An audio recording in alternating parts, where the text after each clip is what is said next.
Thompson. Kia ora, welcome to Property Matters. Our team are on a quick break this week, but don't panic. We've taken some of our best bits from some of our episodes this year for you to enjoy. Welcome to Property Matters.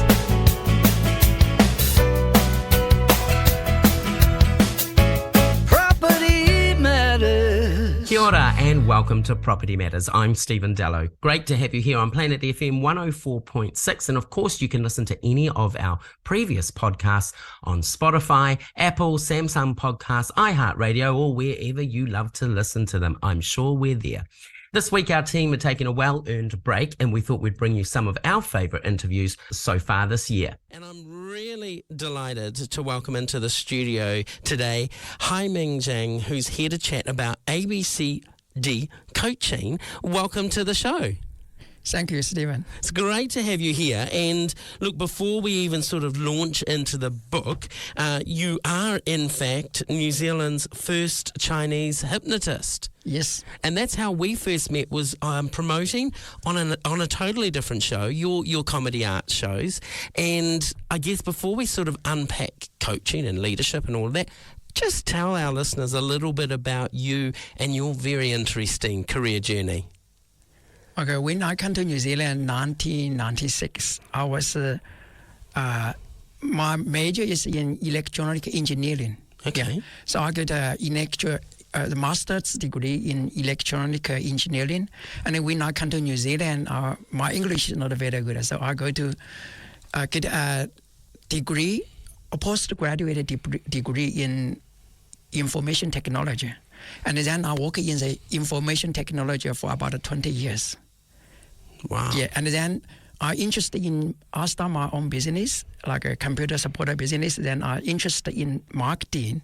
And when I do marketing, I start to interested about psychology. Yeah. And then later on, I also have a marriage problem. And then I go to counseling and I really get into the psychology. So that's how I get into psychology and hypnotherapy. So when did the hypnotherapy bit come in? What made you suddenly go, oh, this is a path I want to go down? Because when I'm learning about psychology or like a life coaching, I want to be more confident. Particularly, I want to be more confident on the social situation. I feel like I'm not very confident on social. So I understand that there's one technique, it's called NLP. Yeah, have you heard of NLP? Yeah, I think so. So they say the NLP, using NLP technique, you can make you feel more confident. Right. And then I study NLP. And then NLP a lot of NLP technique is from hypnotherapy. Right. And then I'm a very curious person. I always want to learn. And then I started to learn hypnosis. And then I have a better understanding about how our human mind works. And then a friend of mine, he is also a hypnotist. He said, hey, let's learn how to do hypnosis show. And then we start to learn hypnosis show. That's brilliant. I love it. And your hypnosis shows, I mean, obviously you promote that from a comedy point of view as well. Yes. It can be used for entertainment, but also it can be used for the health side and the well-being. Yes. When do you decide what to do? Yeah. Now I'm still doing hypnotherapy or life coaching. Yeah. Because actually we have, normal people have a misunderstanding about hypnosis. Hypnosis is actually happen every day in our life. Yeah. So after I learned hypnosis for a few years, I have a much better understanding. So hypnosis is a technique to influence other people. And a parent want to influence their children. Actually, that is hypnosis. But most people, they are using hypnosis unconsciously. Or more dangerously, a lot of people using hypnosis is in wrong way. And it's not. What do you mean by that? For example, the parent want to encourage the children be more confident, right? To be good at the study, right? But they hypnotize their student because unconsciously they don't know. They say, if you continue doing like this, what kind of bad things are going to happen? But that is a bad hypnosis. And that will, for example, the parent criticize the children not to study hard, actually that will make the student to dislike the continue to study, and then the result will be opposite of the parents. So what do they want? Okay. So yeah, so give me an example of when hypnosis is used in a good way. Hypnosis, you mean the daily life? Or Yeah. Okay, in the daily life, basically, hypnosis is help the people to concentrate what they want. So hypnosis can only help people to achieve what they want. For example, the parent want to children to have a good study in school, right? And then, but children want to enjoy their life. They want to enjoy their time. So the parent needed to make the children to study with happily. And if the children, when they are studying, they feel happy, they will continue to more study. They will they will more and more like the study. And when they get a good score, in the school get a good score, they get a acknowledgement from the teacher, from the student, from the parent, and they were more likely to go to study. So then they get into the positive loop. So that is the right way to do hypnosis. But a parent, if a student, the children don't learn piano or whatever, they don't study hard, and the parent criticize them, that is going to the wrong direction. Okay, fair enough. So when did the coaching side come in for you? So the coaching side is if it was a parent and a children situation, I coach the parent how to coach their children, okay? And so hypnosis is the help people to achieve their result. So this is the key, okay? I'm a confidence coach and a life coach. So if somebody, they said, I want to get out of depression, for example. So I can coach them to get out of depression. So how to get out of depression? If somebody want to get out of depression, that is the wrong way to think. Okay, so I coach them. I don't coach them get out of depression. I coach them to be happier, and then I help them how can be more focused on happier. Because happy is very easy. If you think something positive, you are happy. If you imagine something good things are going to happen, you will be happy. This is so easy. And when you thinking something good things are going to happen, you will get out of depression very quick. So we need thinking. We need to change train our mind to automatically thinking positive. That is how successful people they do. So how do we do that? I mean, it sounds easy, but if you're working with someone who is in a depressed state of mind, they can't see the happy. Yeah, okay. So there's a few things to do. So the most important part is they need to create, if somebody in depression or anxiety, okay, anxious, because they believe something bad is going to happen. So this is the key. So hypnosis is the best way to change people's belief. Mm-hmm. And that's my coaching all about. I help people to change their belief. Okay, then most people think, how can I change your belief? And my discovery is belief don't have to be true. And we believe a lot of things which they are not true.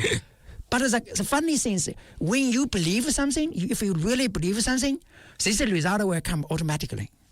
So if you believe bad things are going to happen, the bad things can happen. So this is so interesting. For example, when I hypnotize some people, okay, I say, in the moment when you open your eyes, you will see there's an iPhone on the table. And this iPhone is 10,000 kilograms. You cannot lift it. I want you to try to lift it up. But the more you try, the more heavier you will feel. Because they believe what I say, they hypnotize. And when they believe what I say, and when they try to lift it up, they are going to like this. They are going to push. They are going to push to prove their belief is right. So we are proving our belief. So we are making our belief right, real. Okay, this is not a reality.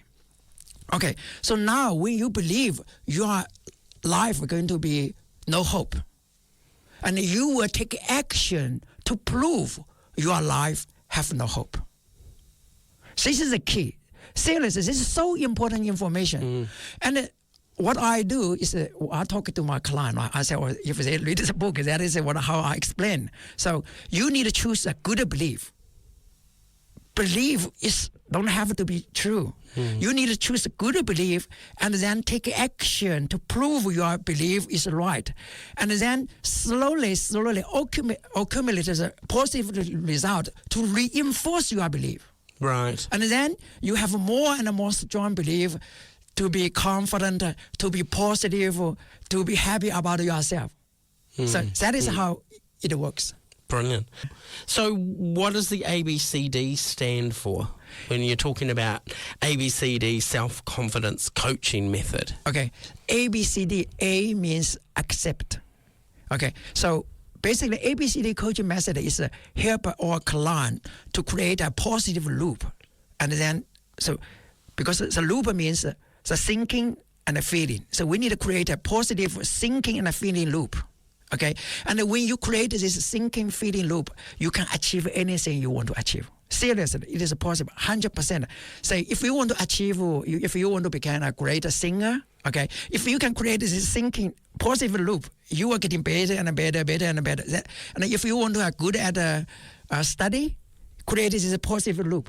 So how to thinking positively, and you take action, and you see the result is good, and then you take more action.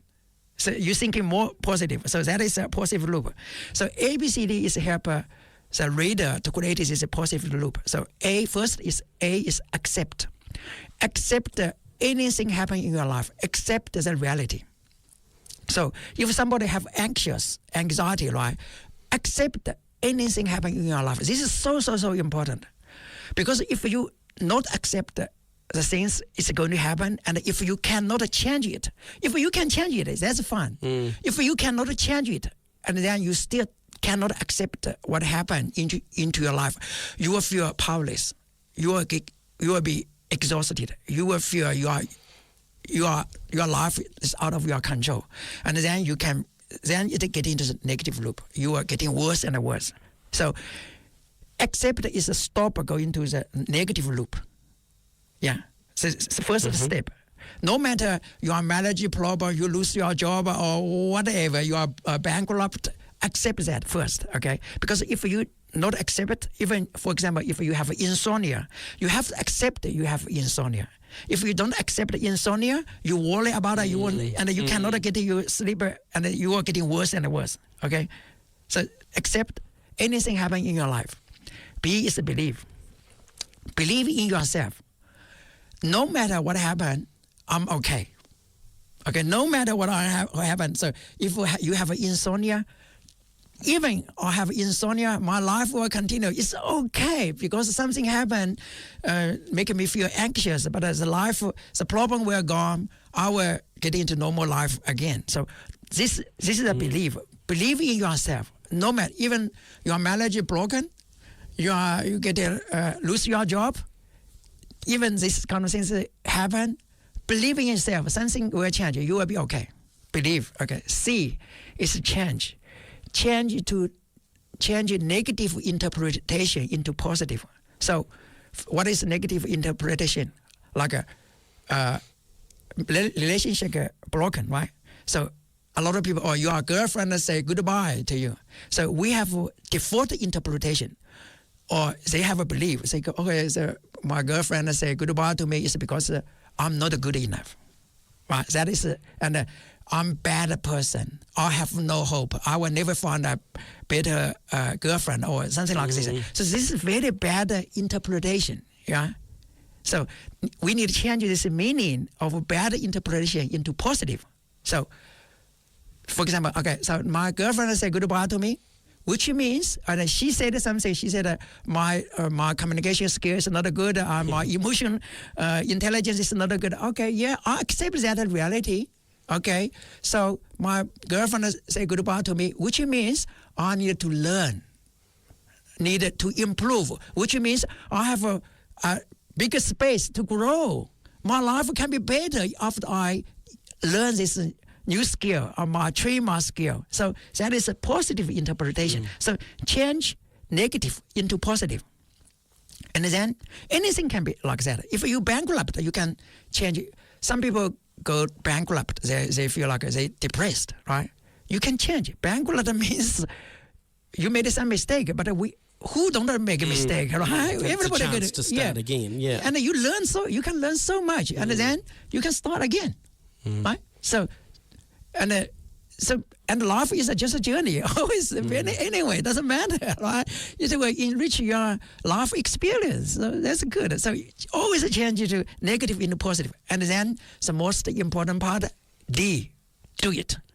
So after you have a positive interpretation, what happened, then you need to take action to do what you think, what you believe, positive believe, right? And then when you, for example, your boyfriend or girlfriend say goodbye to you, you say that, okay, which means, yes, I accept my emotion intelligence is not that good. I need to learn. And then you can learn communication skill, right? You go to school, you go to learn from expert, maybe go to get some coaching. And then you do, somebody teach you how to do it, and then you practice. So take action, it's a practice. And then you're getting better and better. And then the result will be change, right? And then your belief will change. And you have a more positive automatic interpretation about your life. And then this is how get in the positive loop. To support something really different and something wonderful. So we have Matt and Katie Rose in from the Neurodiversity in Education Coalition. That is a mouthful. Thanks for giving that to a radio host. Welcome back, Matt, and Thank welcome, you. Katie Rose. Thank you. Good to be here. Great to have you both here. So before we go sort of deep diving into this, tell us a little bit about who you are. So, Katie Rose, who are you? I'm part of the YNC, the Young Neurodiversity Champions. The group itself is a group of neurodiverse learners from all over New Zealand who are neurodiverse themselves and have experienced the struggles of being in an education system that doesn't support us. So we're all banding together to help change that for future generations. Okay, and can I be cheeky and ask how old you are, and are you at school or uni, or what are you doing? I'm 18 years old now. I'm going to Auckland University of Auckland, studying psychology, which I'm really interested in. It ties into neurodiversity pretty well, and I'm really enjoying it so far.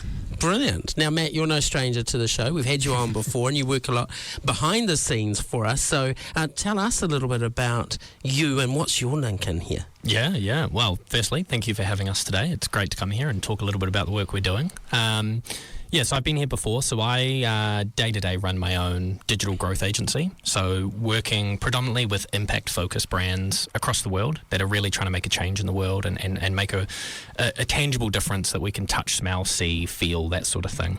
And my link in here is I've been working with the New Zealand Centre for Gifted Education for the last 2.5 years or so, predominantly working around the social digital sort of space, helping them with a number of different things around comms and all that sort of thing. And it was probably about 1.5 years ago that Justine and myself, the CEO of NZCGE, we sat down and said, it's becoming a bit tiresome having us older generation, and I'm going to say that very broadly as older generation because I don't fit into either side. I'm somewhere in the middle at 24. Oh, so old. But it's time for us to stop being the voice and the face of these sorts of things. This is a youth organisation. We're there to support young people. We need young people really at the forefront of that. So we looked to set up a group called the Young Neurodiversity Champions, which Katie just mentioned, and it started off as an idea to have them basically create a bit of a focus group of young people telling us what are we doing right, what are we doing wrong, where are the gaps, what really matters to you as a young person. And very quickly, as we started that process, we reached out to all of the other neurodiverse organisations in New Zealand, so ADHD New Zealand, Dyslexia Foundation, Autism New Zealand, and the countless hundreds of other organisations that are out there doing great work, asking them to share, being very cheeky and saying, can you share this with your community and help us? And then very quickly that formed into the 4 kind of main neurodiverse organisations in New Zealand, the peak bodies being New Zealand Centre for Gifted Education, supporting gifted learners, ADHD New Zealand, Dyslexia Foundation, and Autism New Zealand. And we jumped on a Zoom call. At the time, it was still just post-COVID. Everyone was doing Zoom. And sort of said, look, we're all fighting for the same change. We all want the same difference in New Zealand. We know where the gaps are. We know what works. But when we're advocating and when we're out there doing the work, we often look like we're competing against each other. But fundamentally, we're singing the same song sheet. So we said, what would it look like if the 4 organisations came together and formed a coalition and said, don't stop the work you're doing individually. That's very important for your communities.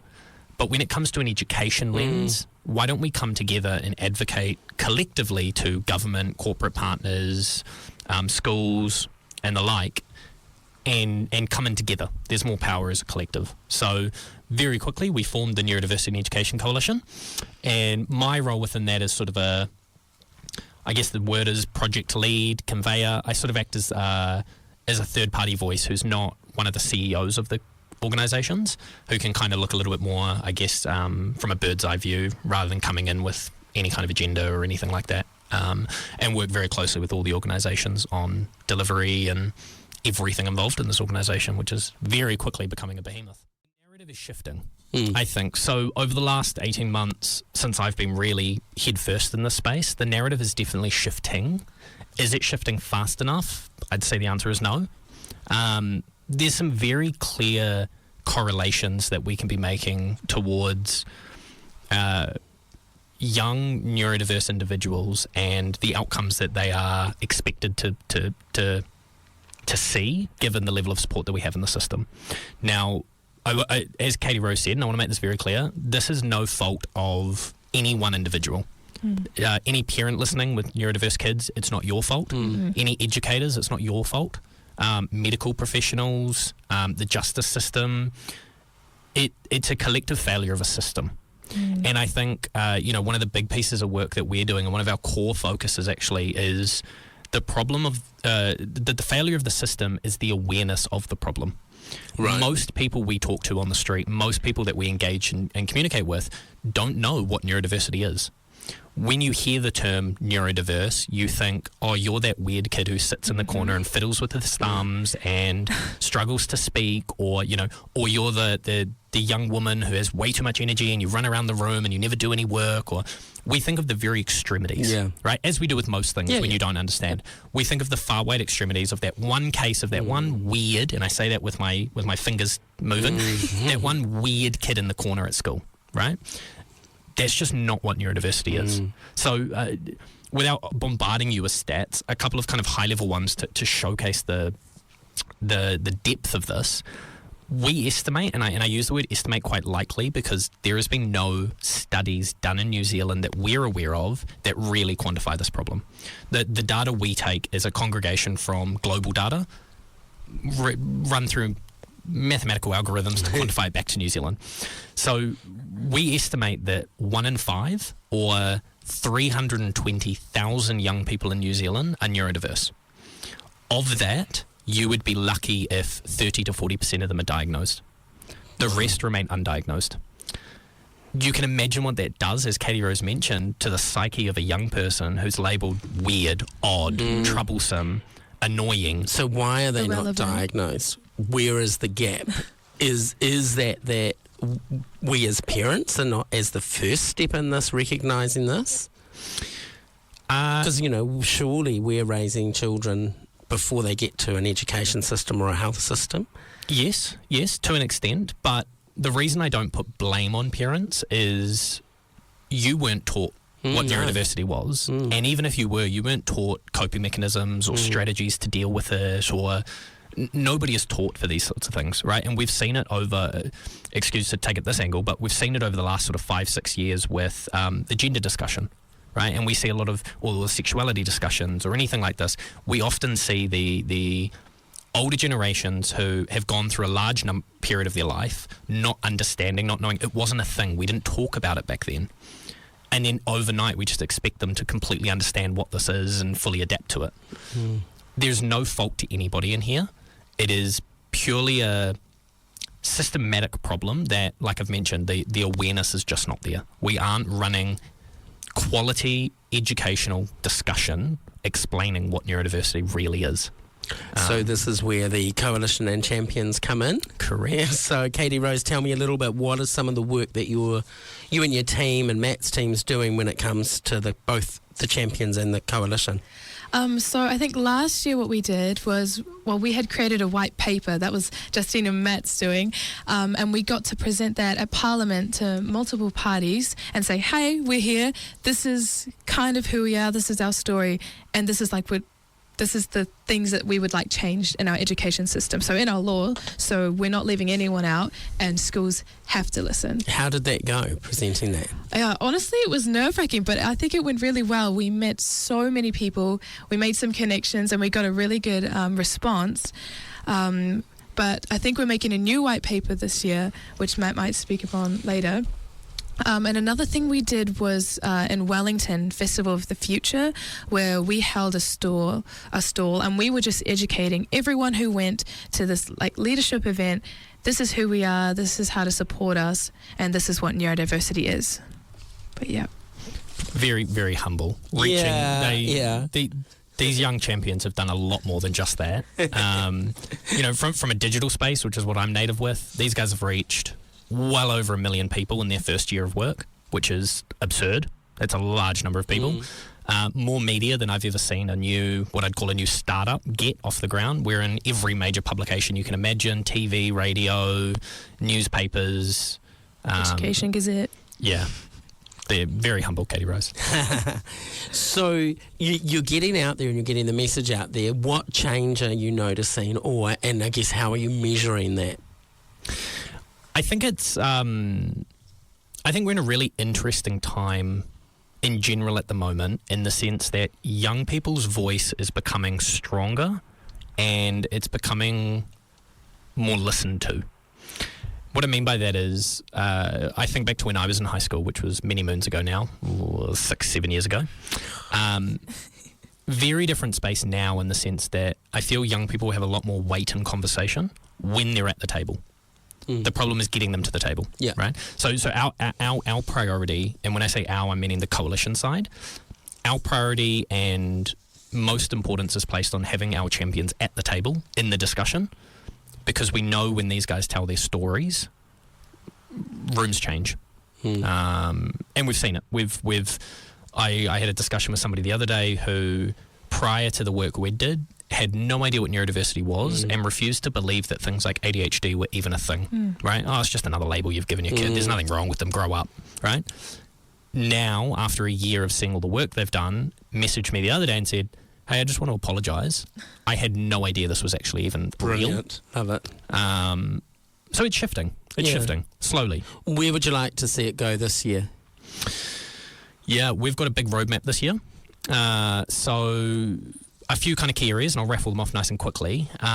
One is we are releasing a new white paper this year. We'll be working on a new white paper around the state of the nation.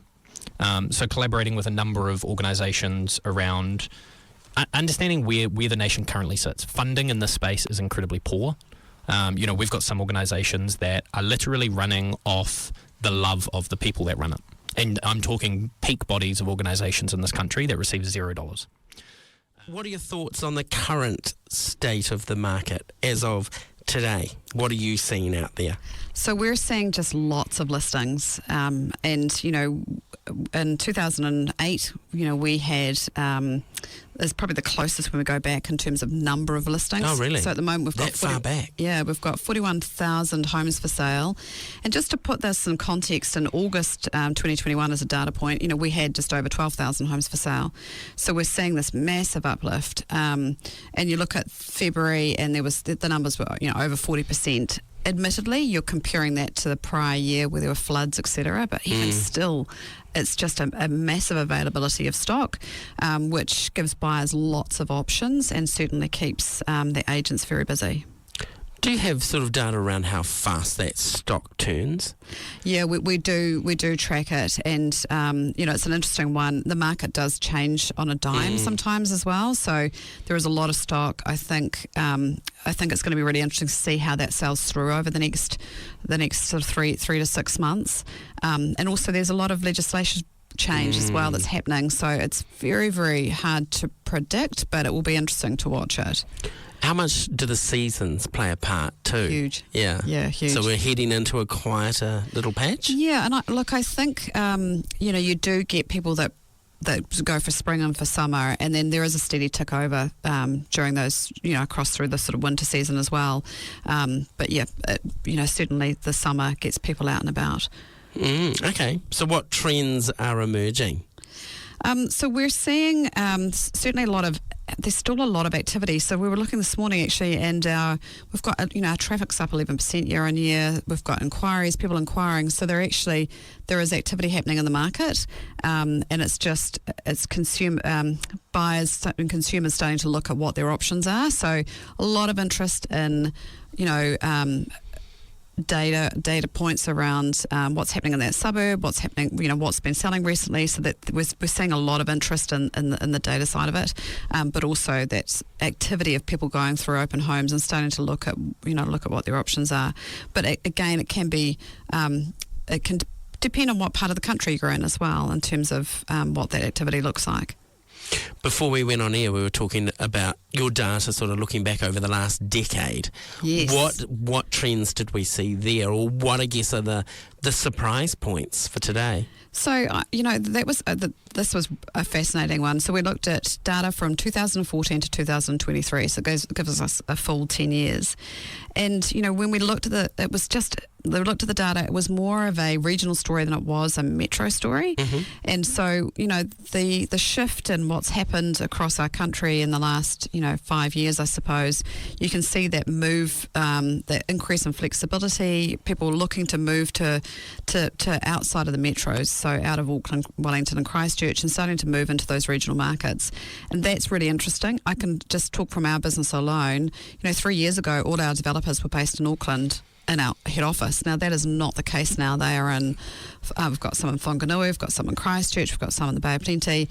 They're all over the place. So you can see that shift, and some of those people were in Auckland, even just in our company, and they've moved to those regional places. Did COVID play a little hand in that, though? Yes. And there's sort of that trust that we now realise that people can work from home, so therefore you may choose that your home isn't where the work was in Auckland. Correct, yeah. And I think that has definitely, that has been a shift. We had our team actually working remote, our development team remote first, just before COVID hit, but we've certainly seen that trend, and now it's part of the way that we work. So when you look at those sort of average asking price shifts, Auckland went up 51%. But just to put that in context, Bay of Plenty went up 110%. Wow. So average asking price was up 110% in that area. Canterbury was 57%. So again, going back to that metro story, the most positive market was actually Wellington, that was up 80%, just over 80%. But there are some big shifts. Hawke's Bay up 121%. The standout region was actually was Kawerau in Bay of Plenty. And that was up 260%. Ooh. So, yeah. You wonder what triggered that. Well, a small base. Yeah. So very affordable. Yeah. Moving from 120,000 average asking price to 443. So I'd say Kawerau is still actually a really affordable place to live. But massive increases. And the other one that, gets talked about a lot is obviously Central Otago Lake. So that's up 106% on the 10-year data story, but most interestingly is Wanaka, up 135%. So, you just go down and spend time in any of those areas. New Zealand's a beautiful country on a good day. Yeah. But there are some exceptional pockets, Hawke's Bay, Bay of Plenty, and you see that in the numbers. Look, realestate.co.nz, they've been helping Kiwis searching for property for so long now. How has the way we look for a property changed since the platform was established? I think the big thing would be actually about mobile. And, because it started as a website, and mobile is just another form of that. But it is about, having a mobile app that you can access and it's in your pocket. And, we are able to do so much more in terms of communicating, helping buyers on their journey by having that in their pocket. And actually, it's really helpful for agents too. So by having the mobile app, you can take notes on a property in the mobile app. You can do, the hearts. You can schedule your open homes. You can set it up to send you notifications in app. So, the moment a property matches your search criteria that you've saved, it can come through to you as a push notification. So, you're looking in Cambridge and it will pop up and match that property. That is an advantage for someone that wants to be on top of the property market. And, the idea that you're getting that the moment it comes to market, I think makes a big difference. And not another email in your inbox. Is that for rentals as well as sales? It is for the notifications, And the other thing on the sales space is when you're tracking a property and it changes, so maybe it went to auction but it got passed in and then it has a fixed price of $700,000, you can actually get those updates as well. So, there's a lot of information that you can actually get in your fingertips that comes through that mobile app, whether you're starting that research phase, or whether you're really in the sort of that 6 week to 8 week hunting phase, but it certainly allows you to be on top of your market in a really immediate way, and I think that's a big shift. We're seeing our mobile app is just the uptake on it's just growing all the time. So with all of that in mind around how we're looking, how have you as a company had to change or keep up with it? I guess, how do you keep up with it all?